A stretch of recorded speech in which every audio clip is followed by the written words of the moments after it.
Hello everyone, I'm a current undergraduate student who is privileged enough to do research with cancer, specifically about how cancers affect the cell proteome. This often requires me analyzing a gene, its mRNA products, and proteins after an oncogenic treatment. The fact that I can relate them to one another is amazing, given one of the more elusive bits to the equation, the gene.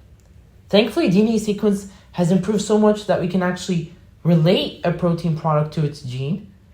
But this all began from one scientist, a scientist named Frederick Sanger. My name is Daniel Ghazarian. Today I'll be talking about Sanger sequencing.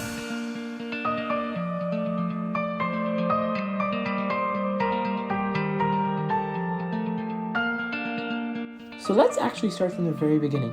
While working in his lab at Cambridge University, he was actually more focused with proteins, where he specifically tried to find the amino acid sequence of insulin.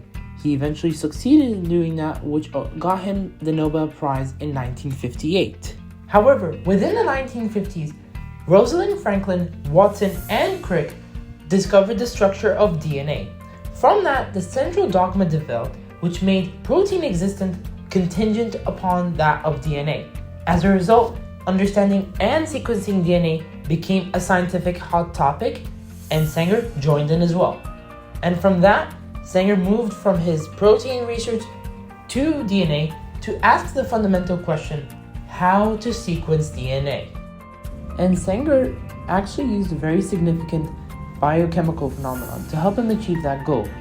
So he first denatured the DNA such that he only got the strand he was working with. And then he started out by having a primer attached to that strand of interest, and then had DNA polymerase replicate from there until it met a dideoxynucleotide, which halted replication.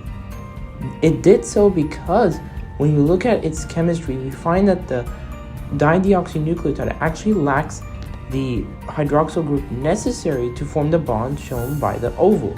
He had enough dideoxynucleotides and nucleotides such that he got every single permutation for every single nucleotide, as it did here for guanine, cytosine, adenine, and thymine, whereby by running it through a gel according to each dideoxynucleotide, he got a sequence of bands that gave him the strand that we were actually working with, and then gave us the complementary strand thanks to the complementary base pairing rules that we know. So we talked about Sanger sequencing and exactly how it works. But what is the significance and why is it such a scientific breakthrough in my opinion? Well, because of what it sequences.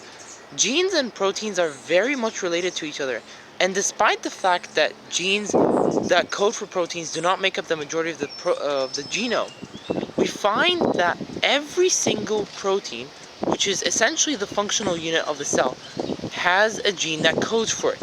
And relating one to the other is very important.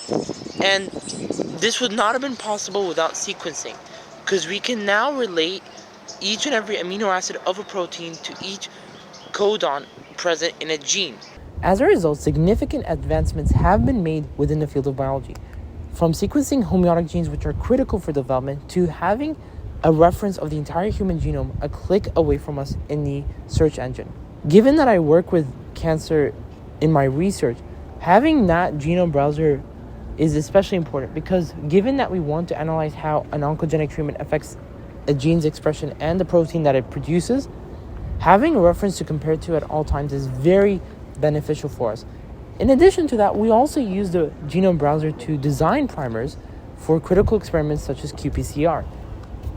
In the end, if I can participate in research where I can be of a helping hand to fight against cancer, and all these advancements are because of sequencing of DNA, that Sanger sequencing started out from the very beginning, then I consider Sanger sequencing to be the greatest scientific breakthrough of all, because it created everything else that passed. This is my video, and I thank you for watching.